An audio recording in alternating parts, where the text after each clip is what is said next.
because I'm running a company. My obligation right now is to do well for myself, my family, and that's what I do. But what she doesn't say is the tens of thousands of people that are unbelievably happy and that love me. I'll give you an example. We're just opening up on Pennsylvania Avenue, right next to the White House. So if I don't get there one way, I'm going to get to Pennsylvania Avenue another. But we're opening the old post office under budget, ahead of schedule, saved tremendous money. I'm a year ahead of. That's what this country should be doing. We build roads and they cost 2 and 3 and 4 times what they're supposed to cost. We buy products for our military and they come in at costs that are so far above what they were supposed to be because we don't have people that know what they're doing. When we look at the budget is bad to a large extent because we have people that have no idea as to what to do and how to buy. The Trump International is way under budget and way ahead of schedule, and we should be able to do that for our country. We're well behind schedule, so I want to move to our next segment. We move into our next segment talking about America's direction, and let's start by talking about race. The share of Americans who say race relations are bad in this country amplified by shootings of African Americans by police, as we've seen recently in Charlotte and Tulsa. Race has been a big issue in this campaign, and one of you is going to have to bridge a very wide and bitter gap. So how do you heal the divide? Secretary Clinton, you get 2 minutes on this. Well, you're right. Race remains a significant challenge in our country. Unfortunately, race still determines too much. Often determines where people live, determines what kind of education in their public schools they can get, and yes, it determines how they're treated in the criminal justice system. We've just seen those 2 tragic examples in both Tulsa and Charlotte. And we've got to do several things at the same time. We have to restore trust between communities and the police. We have to work to make sure that our police are using the best training, the best techniques, that they're well prepared to use force only when necessary. Everyone should be respected by the law, and everyone should respect the law. Right now, that's not the case in a lot of our neighborhoods. So I have, ever since the first day of my campaign, called for criminal justice reform. I've laid out a platform that I think would begin to remedy some of the problems we have in the criminal justice system. But we also have to recognize, in addition to the challenges that we face with policing, there are so many good, brave police officers who equally want reform. So we have to bring communities together in order to begin working on that as a mutual goal. And we've got to get guns out of the hands of people who should not have them. The gun epidemic is the leading cause of death of young African American men, more than the next 9 causes put together. So we have to do 2 things, as I said. We have to restore trust. We have to work with the police. We have to make sure they respect the communities and the communities respect them. And we have to tackle the plague of gun violence, which is a big contributor to a lot of the problems that we're seeing today. All right, Mr. Trump, you have 2 minutes. How do you heal the divide? Well, first of all, Secretary Clinton doesn't want to use a couple of words, and that's law and order. And we need law and order. If we don't have it, we're not going to have a country. And when I look at what's going on in Charlotte, a city I love, a city where I have investments, when I look at what's going on throughout various parts of our country, whether it's, I can just keep naming them all day long. We need law and order in our country, in the United. We have a situation where we have our inner cities, African Americans, Hispanics, are living in hell because it's so dangerous. You walk down the street, you get shot. In Chicago, they've had thousands of shootings, thousands, since January 1st. Thousands of shootings. And I'm saying, where is this? Is this a war-torn country? What are we doing? And we have to stop the violence. We have to bring back law and order. In a place like Chicago, where thousands of people have been killed, thousands over the last number of years. In fact, almost 4,000 have been killed since Barack Obama became president. Almost 4,000 people in Chicago have been killed. We have to bring back law and order. Now, whether or not in a place like Chicago you do stop and frisk, which worked very well, Mayor Giuliani is here, it worked very well in New York, it brought the crime rate way down. But you take the gun away from criminals that shouldn't be having it. We have gangs roaming the street, and in many cases, they're illegally here, illegal immigrants, and they have guns, and they shoot people. And we have to be very strong, and we have to be very vigilant. We have to know what we're doing. Right now, our police, in many cases, are afraid to do anything.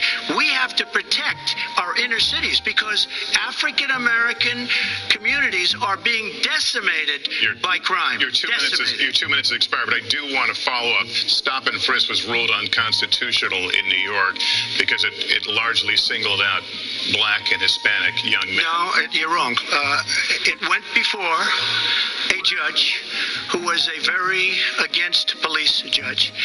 It was taken away from her, and our new mayor, refused to go forward with the case. They would have won an appeal. If you look at it throughout the country, there are many places. The argument is that it's a form of racial profiling. No, the argument is that we have to take the guns away from these people that have them and that are bad people that shouldn't have them. These are felons. These are people that are bad people that shouldn't be.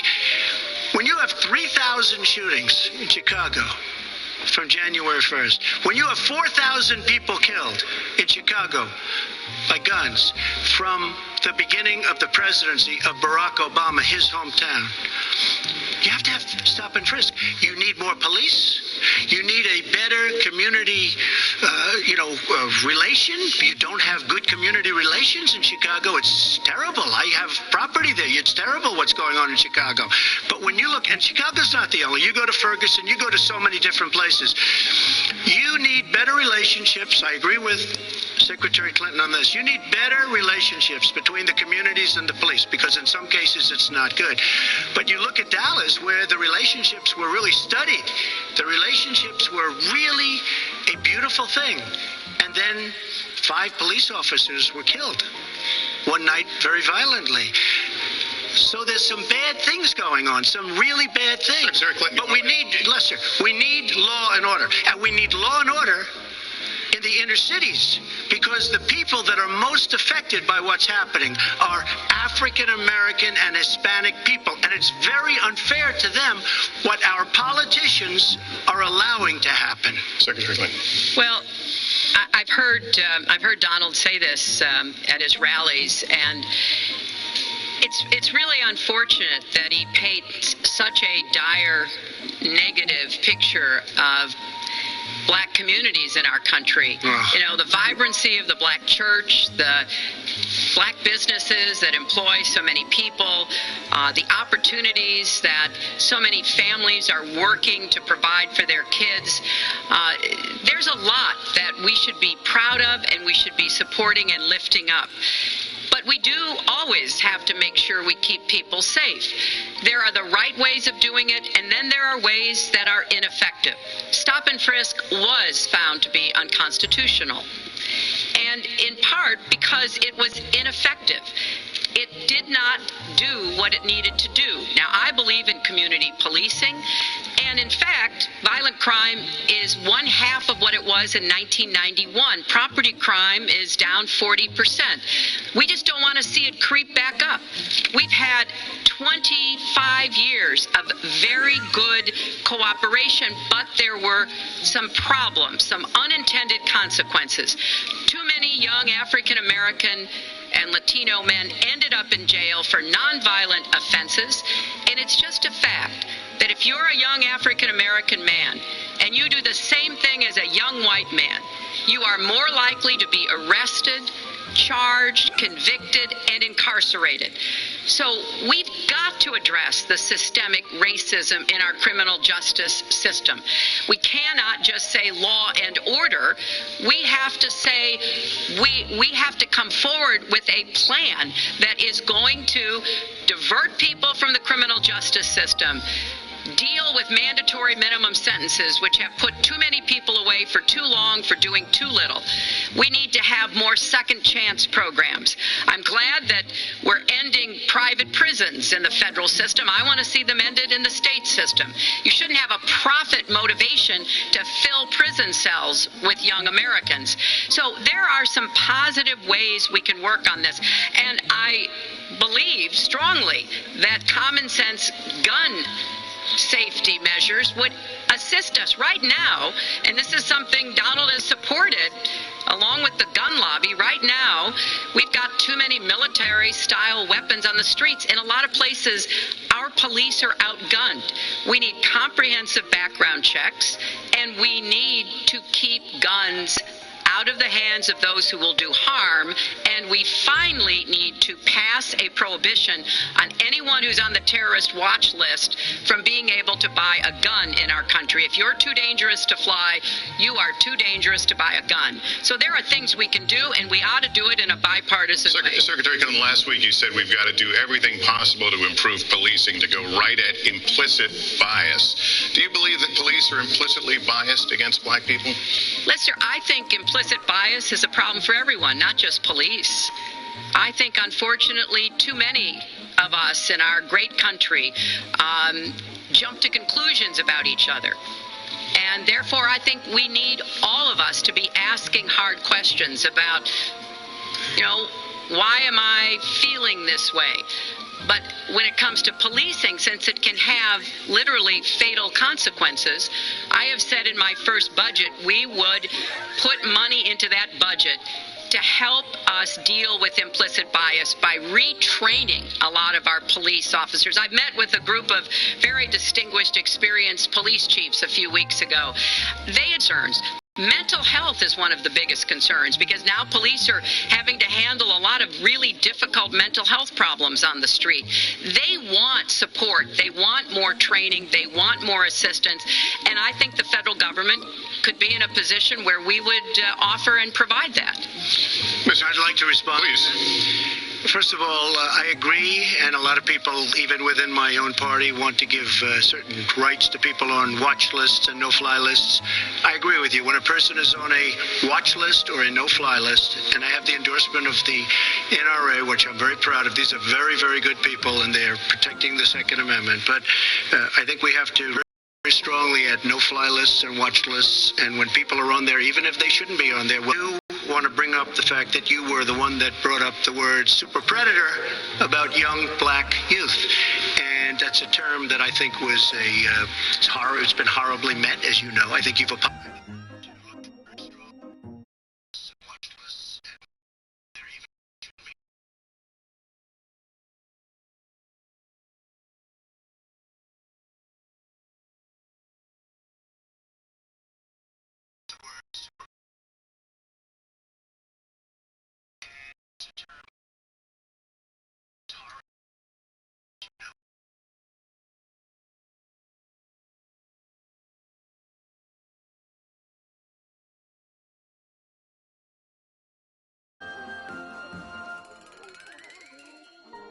And it was continued on by Mayor Bloomberg, and it was terminated by current mayor. But stop and frisk had a tremendous impact on the safety of New York City, tremendous beyond belief. So when you say it has no impact, it really did. It had a very, very big impact. Well, it's also fair to say, if we're going to talk about mayors, that under the current mayor, crime has continued to drop, including murders. So You're wrong. No, I'm not. Murders are up. All right, you check. New York has done an excellent job, and I give credit. I give credit across the board, going back to mayors, to police chiefs, because it has worked, and other communities need to come together to do what will work as well. Look, one murder is too many. But it is important that we learn about what has been effective and not go to things that sound good that really did not have the kind of impact that we would want. Who disagrees with keeping neighborhoods safe? But let's also add, no one should disagree about respecting the rights of young men who live in those neighborhoods. And so we need to do a better job of working again with the communities, faith communities, business communities, as well as the police to try to deal with this problem. This conversation is about race, and so, Mr. Trump, I have to ask but you. I'd like to just respond, if I might. Please, 20 I'd seconds. just like to respond. Please respond, then I've got to I will. follow up. Look, the African-American community has been let down by our politicians. They talk good around election time, like right now, and after the election, they said, see you later, I'll see you in 4 years. The African-American community, look, the community within the inner cities has been so badly treated. They've been abused and used in order to get votes by Democrat politicians, because that's what it is. They've controlled these communities for up to 100 years. Mr. Trump, let me... Unbroken. And I will tell you, you look at the inner cities, and I just left Detroit, and I just left Philadelphia, and you've seen me. I've been all over the place. You decided to stay home, and that's okay. But I will tell you, I've been all over, and I've met some of the greatest people I'll ever meet within these communities, and they are...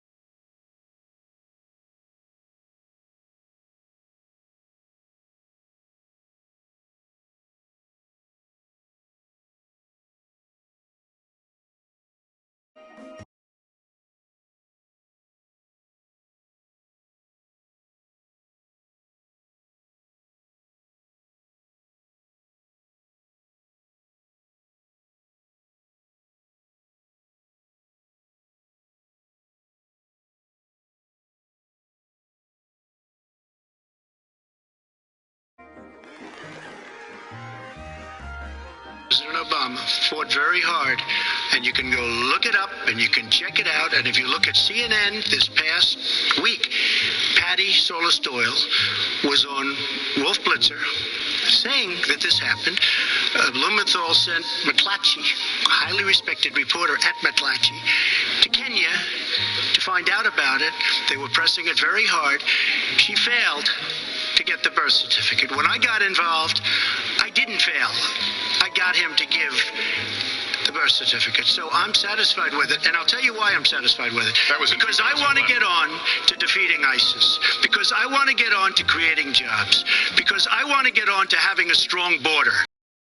I want to get on to things that are very important to me and that are very important to the country. I'll let you respond. It's important. In 2011, you continued to tell the story and question the president's legitimacy in 2012, 13, 14, 15, as recently as January. So the question is, what changed your mind? Well, nobody was pressing it. Nobody was caring much about it. I figured you'd ask the question tonight, of course, but nobody was caring much about it. But I was the one that got him to produce the birth certificate, and I think I did a good job. Secretary Clinton also fought it. I mean, now everybody in mainstream is going to say, oh, that's not true. Look, it's true. Sidney Blumenthal sent a reporter. You just have to take a look at CNN last week, the interview with your former campaign manager, and she was involved. But just like she can't bring back jobs, she can't produce. I'm sorry, I'm just going to follow, but I will let you respond to that because there's a lot there. But we're talking about racial healing in this segment. What do you say to Americans? Well, it was I say nothing. I say nothing because I was able to get him to produce it. He should have produced it a long time before. I say nothing. But let me just tell you, when you talk about healing, I think that I've developed very, very good relationships over the last little while with the African American community. I think you can see that. And I feel that they really wanted me to come to that conclusion, and I think I did a great job and a great service, not only for the country, but even for the president, in getting him to produce his birth certificate. Secretary Clinton. Well, just listen to what you heard. And clearly, as Donald just admitted, he knew he was going to stand on this debate stage and Lester Holt was going to be asking us questions. So he tried to put the whole racist birther lie to bed. But it can't be dismissed that easily. He has really started his political activity based on this racist lie that our first black president was not an American citizen. There was absolutely no evidence for it, but he persisted. He persisted year after year because some of his supporters, people that he was trying to bring into his fold, apparently believed it or wanted to believe it. But remember, Donald started his career back in 1973 being sued by the Justice Department for racial discrimination because he would not rent apartments in one of his developments to African Americans, and he made sure that the people who worked for him understood that was the policy. He actually was sued twice by the Justice Department. So he has a long record of engaging in racist behavior. And the birther lie was a very hurtful one.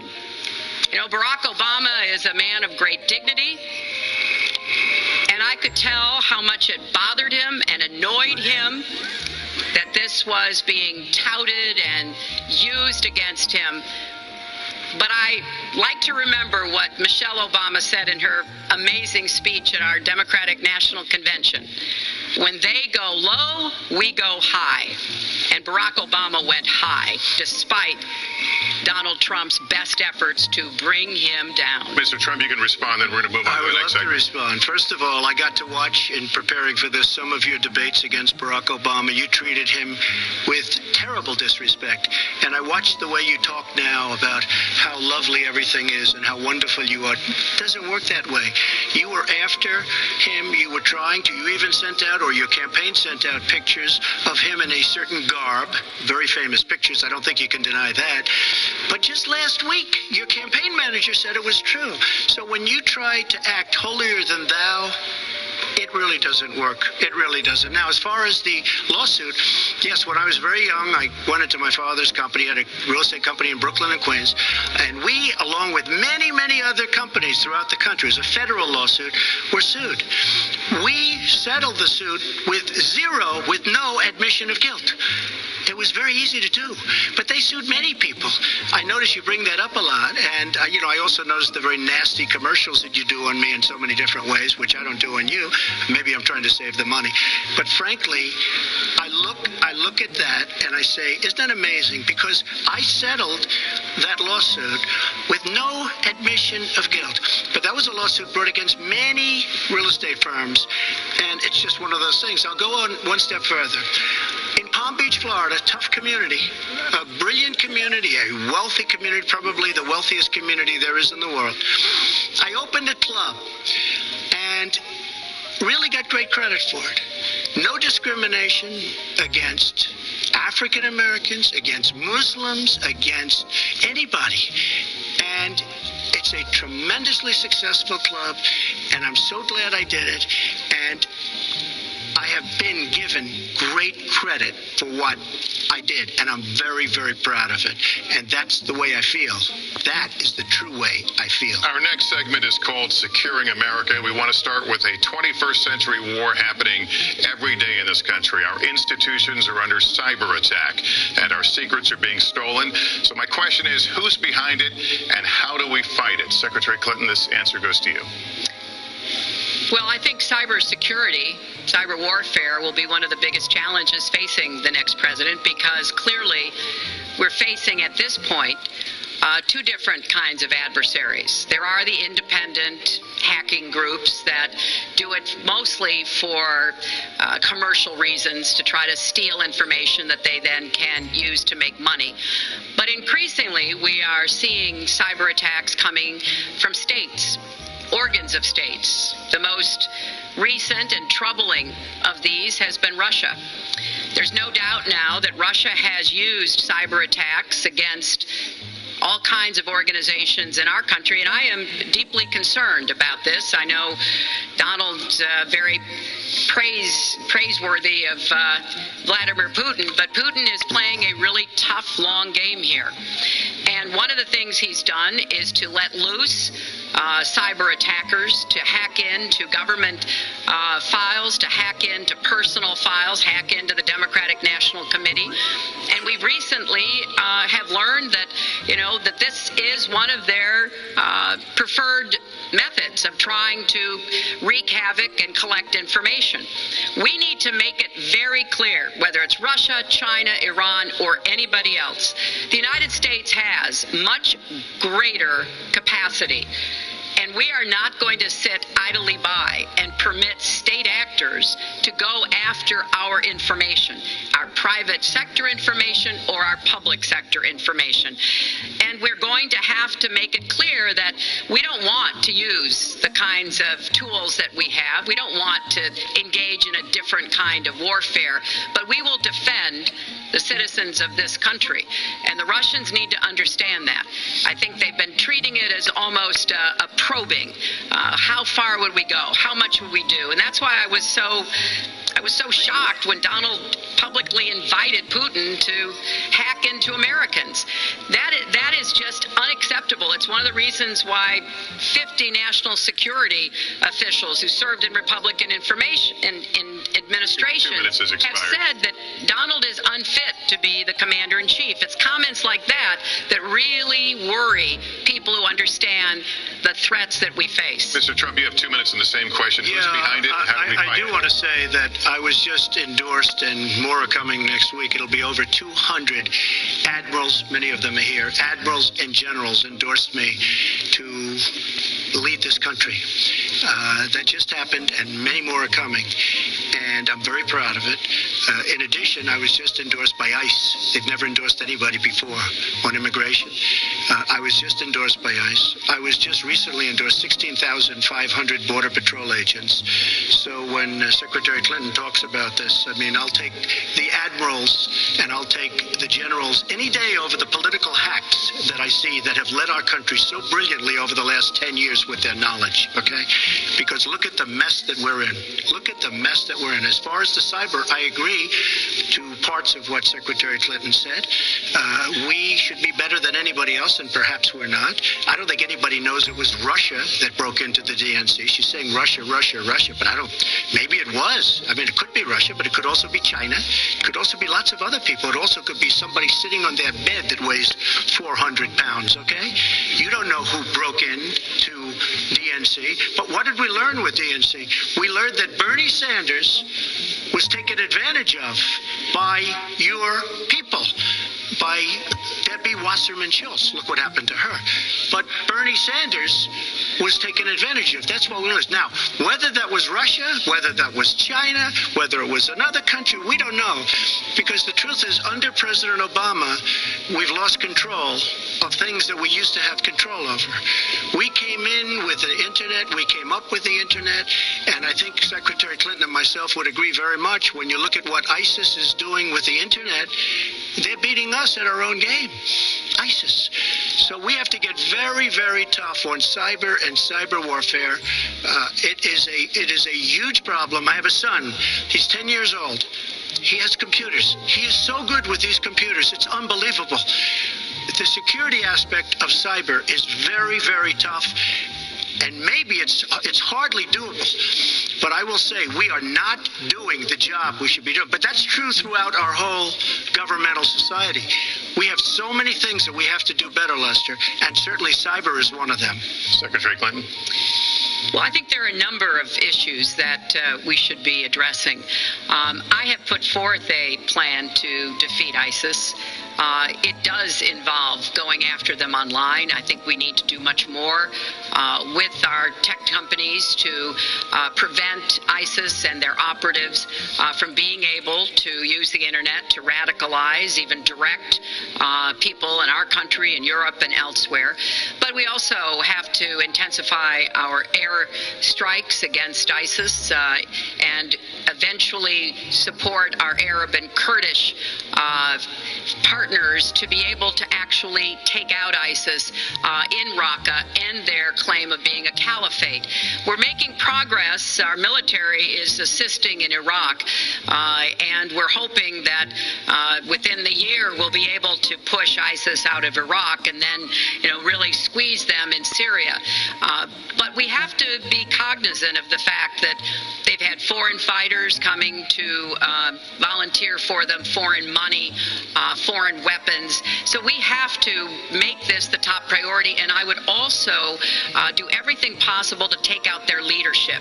I was involved in a number of efforts to take out al-Qaeda leadership when I was Secretary of State, including, of course, taking out bin Laden, and I think we need to go after Baghdadi as well, make that one of our organizing principles, because we've got to defeat ISIS and we've got to do everything we can to disrupt their propaganda efforts online. You mentioned ISIS, and we think of ISIS certainly as over there, but there are American citizens who have been inspired to commit acts of terror on American soil. The latest incident, of course, the bombings we just saw in New York and New Jersey, the knife attack at a mall in Minnesota in the last year, deadly attacks in San Bernardino and Orlando. I'll ask this to both of you. Tell us specifically how you would prevent homegrown attacks by American citizens, Mr. Trump. Well, first I have to say one thing, very important. Secretary Clinton is talking about taking out ISIS. We will take out ISIS. Well, President Obama and Secretary Clinton created a vacuum the way they got out of Iraq. Because they got out, they shouldn't have been in, but once they got in, the way they got out was a disaster. And ISIS was formed. So she talks about taking them out. She's been doing it a long time. She's been trying to take them out for a long time. But they wouldn't have even been formed if they left some troops behind, like 10,000 or maybe something more than that. And then you wouldn't have had them. Or, as I've been saying for a long time, and I think you'll agree because I said it to you once, had we taken the oil, and we should have taken the oil, ISIS would not have been able to form either, because the oil was their primary source of income. And now they have the oil all over the place, including a lot of the oil in Libya, which was another one of her disasters. Secretary Clinton. Well, I hope the fact checkers are turning up the volume and really working hard. Donald supported the invasion of Iraq. Wrong. That is absolutely wrong. Proved over and over again. Wrong. He actually advocated for the actions we took in Libya and urged that Gaddafi be taken out after actually doing some business with him one time. But the larger point, he says this constantly, is George W. Bush made the agreement about when American troops would leave Iraq, not Barack Obama. And the only way that American troops could have stayed in Iraq is to get an agreement from the then Iraqi government that would have protected our troops. And the Iraqi government would not give that.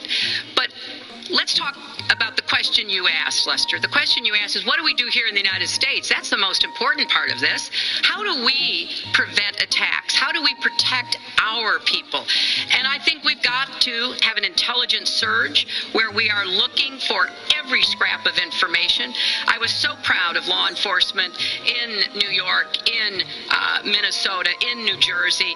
They responded so quickly, so professionally to the attacks that occurred by Rahami, and they brought him down.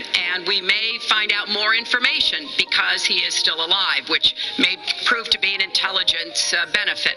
So we've got to do everything we can to vacuum up intelligence from Europe, from the Middle East. That means we've got to work more closely with our allies. And that's something that Donald has been very dismissive of. We're working with NATO, the longest military alliance in the history of the world, to really turn our attention to terrorism. We're working with our friends in the Middle East, many of which, as you know, are Muslim majority nations. Donald has consistently insulted Muslims abroad, Muslims at home, when we need to be cooperating with Muslim nations and with the American Muslim community. They're on the front lines. They can provide information to us that we might not get anywhere else. They need to have close working cooperation with law enforcement in these communities, not be alienated and pushed away, as some of Donald's rhetoric, unfortunately, has led to. Mr. Well, I'd have to respond. Please respond. The secretary said very strongly about working with. We've been working with them for many years. And we have the greatest mess anyone's ever seen. You look at the Middle East, it's a total mess. Under your direction to a large extent. But you look at the Middle East, you started the Iran deal. That's another beauty where you have a country that was ready to fall. I mean, they were doing so badly.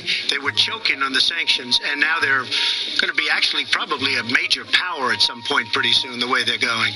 But when you look at NATO, I was asked on a major show, what do you think of NATO? Now, you have to understand, I'm a business person. I did really well, but I have common sense. And I said, well, I'll tell you, I haven't given lots of thought to NATO, but two things. Number one, the 28 countries of NATO, many of them aren't paying their fair share. Number two, and that bothers me because we should be, as we're defending them, and they should at least be paying us what they're supposed to be paying by treaty and contract. And number two, I said, and very strongly, NATO could be obsolete because, and I was very strong on this, and it was actually covered very accurately in the New York Times, which is unusual for the New York Times, to be honest. But I said, they do not focus on terror. And I was very strong, and I said it numerous times. And about 4 months ago, I read on the front page of the Wall Street Journal that NATO is opening up a major terror division. And I think that's great.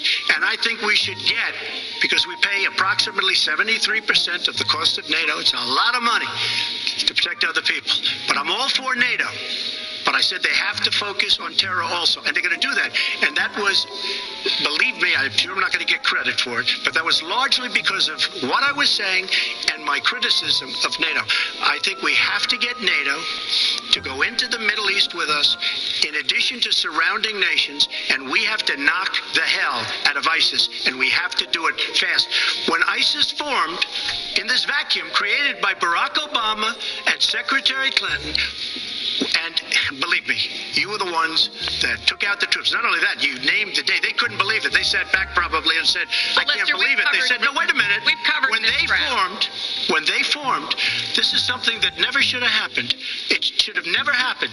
Now, you're talking about taking out ISIS, but you were there and you were Secretary of State when it was a little infant.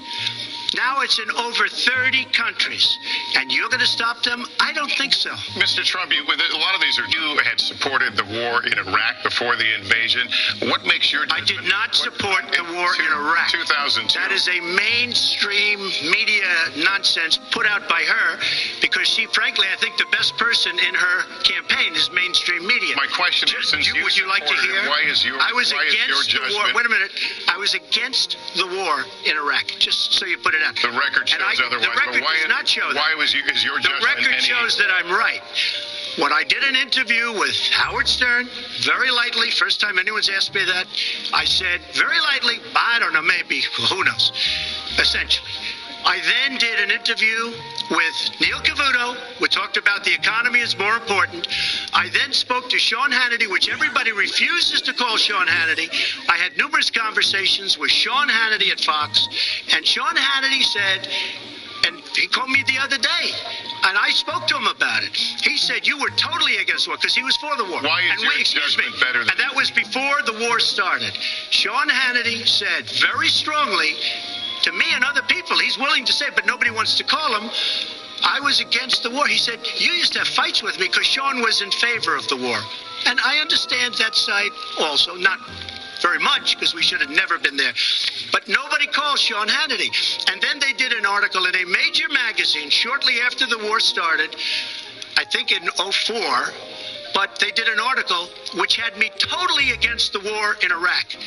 And one of your compatriots said, you know, whether it was before or right after, Trump was definitely, because if you read this article, there's no doubt. But if somebody, and I'll ask the press, if somebody would call up Sean Hannity, this was before the war started, he and I used to have arguments about the war. I said it's a terrible and a stupid thing. It's going to destabilize the Middle East, and that's exactly what it's done. It's been a disaster. My reference was to what you had said in 2002, and my question was, why is your judgment any different than Mrs. Clinton? Well, I have much better judgment. management than she does. There's no question about that. I also have a much better temperament than she has. You know, I have a much better. She spent, let me tell you, she spent hundreds of millions of dollars on an advertising. You know, they get Madison Avenue into a room, they put names. Oh, temperament, let's go after. I think my strongest asset, maybe by far, is my temperament. I have a winning temperament. I know how to win. She does not know how to win. Wait, the AFL-CIO the other day, behind the blue screen, I don't know who you were talking to, Secretary Clinton, but you were totally out of control. I said, there's a person with a temperament that's got a problem. Secretary Clinton. Whoa, okay.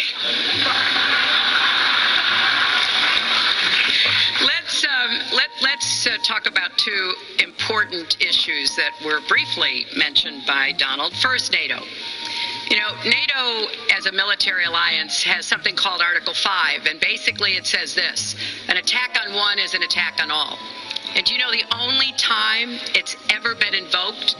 After 9/11, when the 28 nations of NATO said that they would go to Afghanistan with us to fight terrorism, something that they still are doing by our side.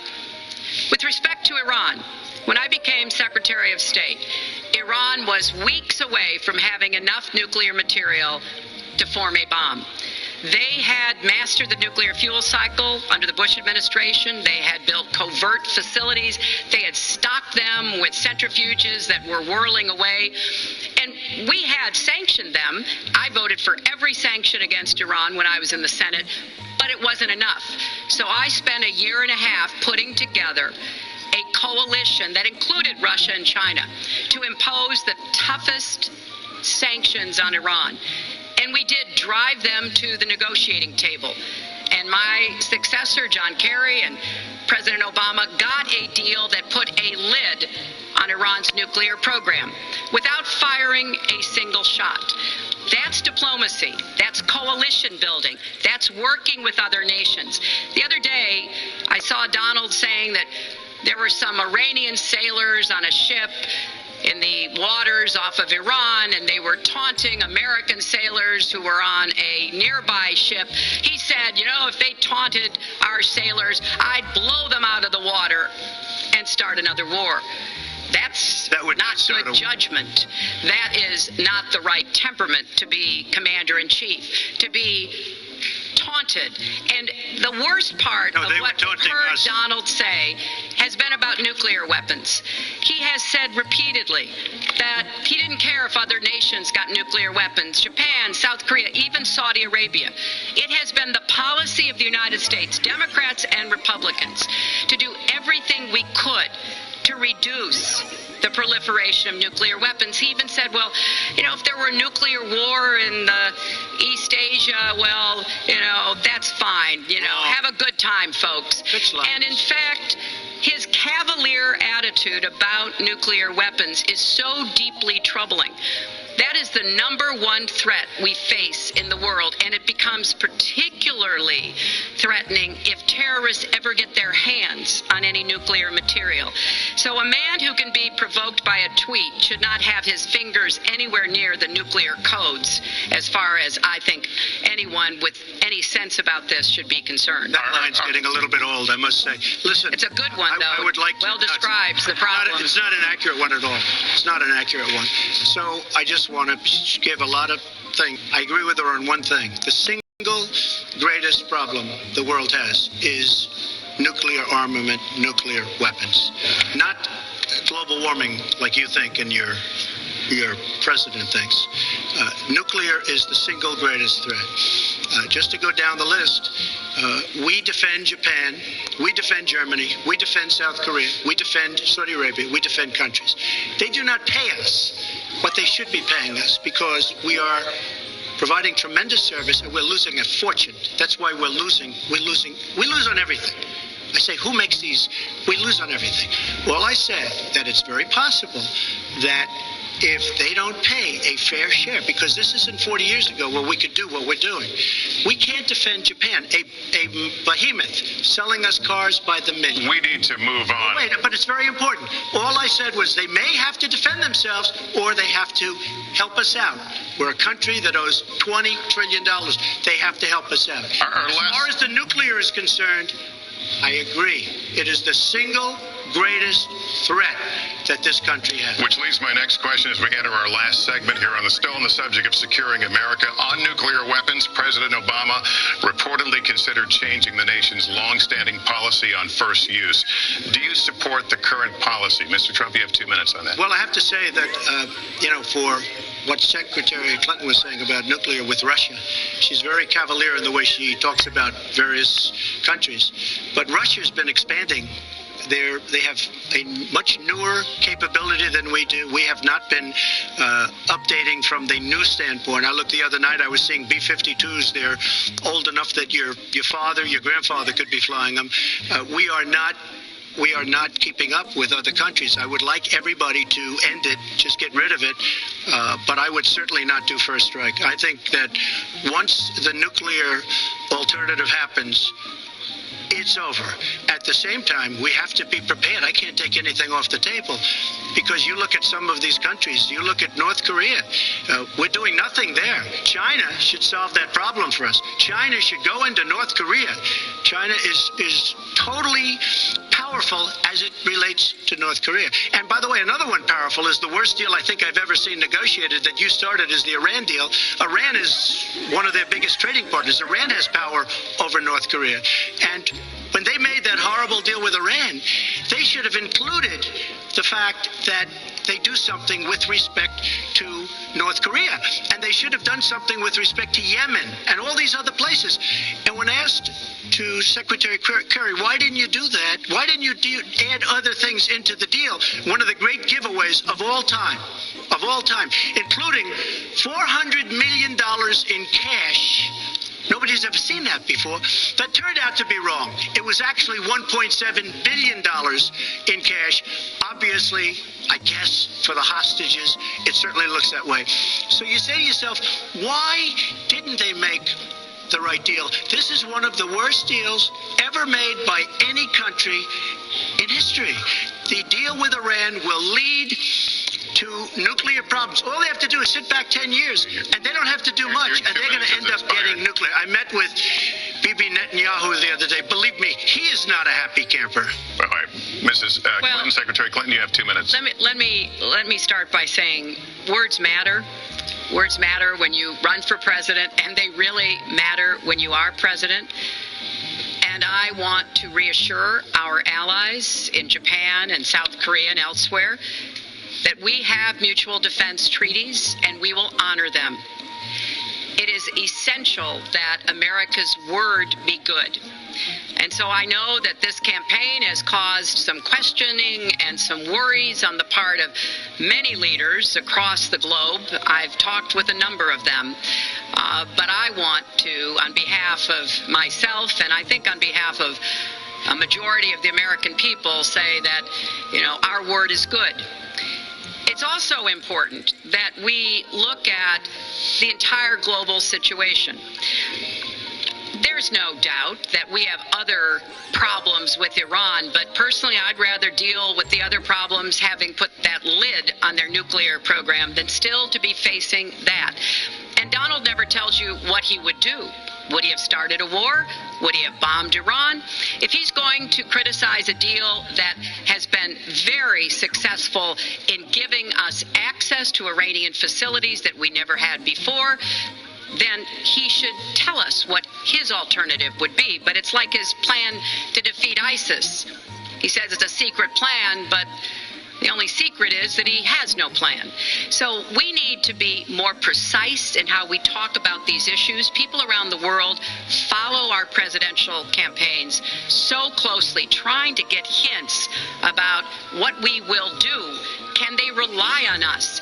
Are we going to lead the world with strength and in accordance with our values? That's what I intend to do.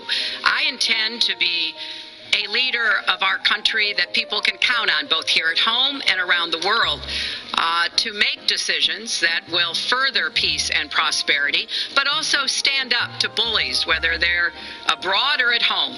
We cannot let those who would try to destabilize the world, to interfere with American interests and security, to be given any opportunities at all. Let's do one thing I'd like to say. Very quickly. I will go very quickly, but I will tell you that Hillary will tell you to go to her website and read all about how to defeat ISIS, which she could have defeated by never having it, get going in the first place. Right now, it's getting tougher and tougher to defeat them because they're in more and more places, more and more states, more and more nations. Mr. Trump. And it's a big problem. And as far as Japan is concerned, I want to help all of our allies. But we are losing billions and billions of dollars. We cannot be the policemen of the world. We cannot protect countries all over the world where they're not paying us what we need. We have just a few final She doesn't questions. say that because she's got no business ability. We need heart. We need a lot of things, but you have to have some basic ability. And sadly, she doesn't have that. All of the things that she's talking about could have been taken care of during the last 10 years, let's say, while she had great power, but they weren't taken care of. And if she ever wins this race, they won't be taken Mr. Trump, care of. this year, Secretary Clinton became the first woman nominated for president by a major party. Earlier this month, you said she doesn't have, quote, a presidential look. She's standing here right now. What did you mean by that? She doesn't have the look. She doesn't have the stamina. I said she doesn't have the stamina. And I don't believe she does have the stamina. To be president of this country, you need tremendous stamina. The quote was, You I have, just don't think she has wait a minute, Leslie, you asked me a look. question. Did you ask me a question? You have to be able to negotiate our trade deals. You have to be able to negotiate, that's right, with Japan, with Saudi Arabia. I mean, can you imagine we're defending Saudi Arabia, and with all of the money they have, we're defending them and they're not paying? All you have to do is speak to them. Wait, you have so many different things you have to be able to do, and I don't believe that Hillary has the stamina. Let's let her respond. Well, as soon as he travels to 112 countries and negotiates a peace deal, a ceasefire, a release of dissidents, an opening of new opportunities in nations around the world, or even spends 11 hours testifying in front of a congressional committee, he can talk to me about stamina. The world, let me tell you, Hillary has experience, but it's bad experience. We have made so many bad deals during the last, so she's got experience, that I agree, but it's bad experience. Whether it's the Iran deal that you're so in love with, where we gave them $150 billion back, whether it's the Iran deal, whether it's anything you can name, you almost can't name a good deal. I agree. She's got experience, but it's bad experience. And this country can't afford to have another 4 years of that kind of experience. We are at the final question. One thing, Very Lester, quickly, is, we're at the final question he now. tried to switch from looks to stamina. But this is a man who has called women pigs, slobs, and dogs. And someone who has said pregnancy is an inconvenience to employers, who has said women don't deserve equal pay unless they... One of the worst things he said was about a woman in a beauty contest. He loves beauty contests, supporting them and hanging around them. And he called this woman Miss Piggy. Then he called her Miss Housekeeping because she was Latina. Donald, she has a name. Where did you find her this? name Where is did you find Alicia this? Machado. Where did you find And this? she has become a U.S. citizen, and you can bet she's going to vote this November. Okay, good. Let me just tell you. Mr. Trump, Let me can we just just take 10 seconds and then we're going to have the final question? Hillary is hitting me with tremendous commercials. Some of it said in entertainment. Some of it said somebody who's been very vicious to me, Rosie O'Donnell. I said very tough things to her, and I think everybody would agree that she deserves it, and nobody feels sorry for her. But you want to know the truth? I was going to say something extremely rough to Hillary, to her family, and I said to myself, I can't do it. I just can't do it. It's inappropriate. It's not nice. But she spent hundreds of millions of dollars on negative ads on me, many of which are absolutely untrue. They're untrue and they're misrepresentations. And I will tell you this, Lester, it's not nice, and I don't deserve that. But it's certainly not a nice thing that she's done. It's hundreds of millions of ads, and the only gratifying thing is I saw the polls come in today, and with all of that money, over $200 million is spent, and I'm either winning or tied, and I've spent practically nothing. One of you will not win this election. So my final question to you tonight, are you willing to accept the outcome as the will of the voters? Secretary Clinton? Well, I support our democracy. And sometimes you win, sometimes you lose. But I certainly will support the outcome of this election. And I know Donald's trying very hard to plant doubts about it, but I hope the people out there understand this election's really up to you. It's not about us so much as it is about you and your families and the kind of country and future you want. So I sure hope you will get out and vote as though your future depended on it, because I think it does. Mr. Trump, very quickly, the same question. Will you accept the outcome as the will of the voters? I want to make America great again. We are a nation that is seriously troubled. We're losing our jobs. People are pouring into our country. The other day, we were deporting 800 people. And perhaps they passed the wrong button, they pressed the wrong button, or perhaps, worse than that, it was corruption. But these people that we were going to deport for good reason ended up becoming citizens. And it was 800, and now it turns out it might be 1,800, and they don't even know. Will you accept Look, the outcome here's the of the story. election? I want to make America great again. I'm going to be able to do it. I don't believe Hillary will. The answer is, if she wins, I will absolutely support her. All right. Well, that is going to do it for us. That concludes our debate for this evening. A spirited one. We covered a lot of ground. Not everything, as I suspected we wouldn't. The next presidential debates are scheduled for October 9th at Washington University in St. Louis and October 19th at the University of Nevada, Las Vegas. The conversation will continue. A reminder, the vice presidential debate is scheduled for October 4th at Longwood University in Farmville, Virginia. My thanks to Hillary Clinton and to Donald Trump and to Hofstra University for hosting us tonight. Good night, everyone.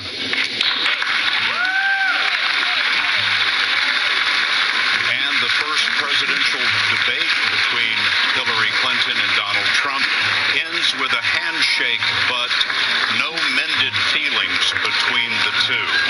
Going into the debate, we wondered whether they could treat each other with respect, even though they loathe one another.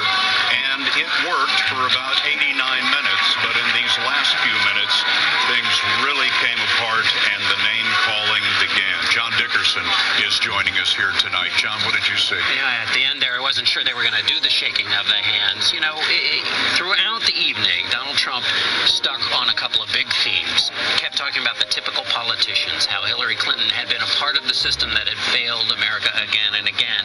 He was pressed on specifics. Hillary Clinton had a lot of specifics, and he kept coming back to not specifics, but naming the problem, saying it was a result of the political class.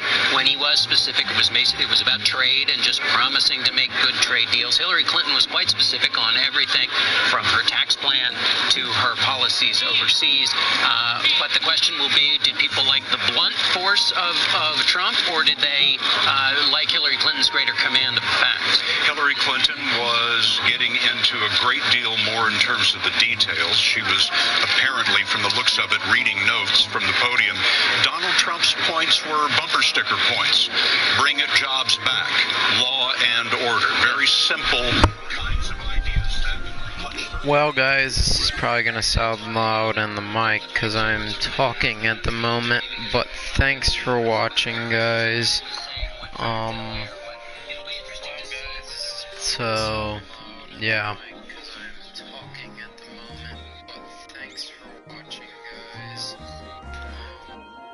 So basically this is the presidential debate live, Trump and Hillary. This currently took place,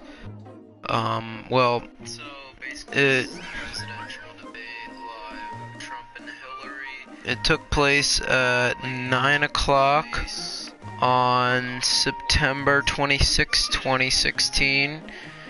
And personally, I don't like either one of them, so if any of you guys do, go ahead and check out in the corner.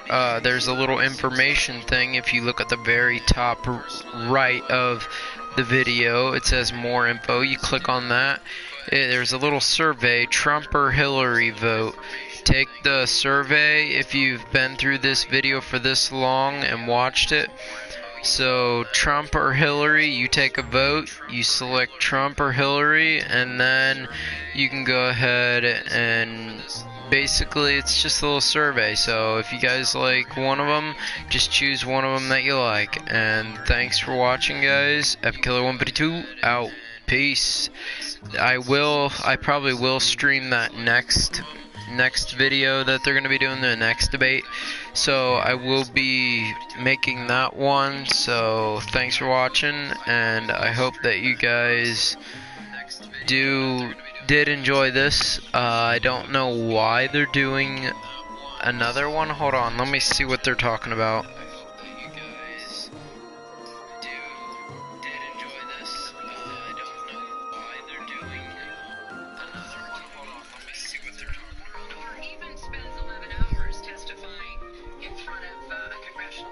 I don't know why they're doing this. Oh, there it is. There it is. That's hilarious. That is hilarious. Clinton just said this. This is so hilarious. Clinton's like, I don't know why he's talking about me about stamina.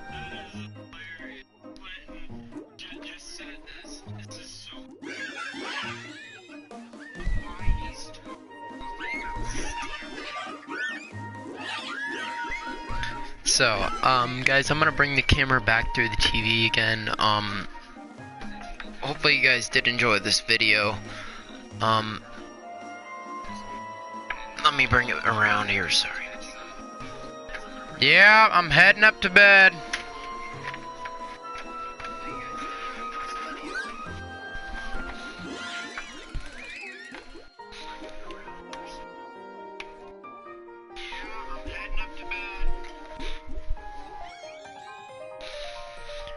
Okay guys, I apologize about that. That was my dad. I was just watching that just for that. I was only allowed just for that, so let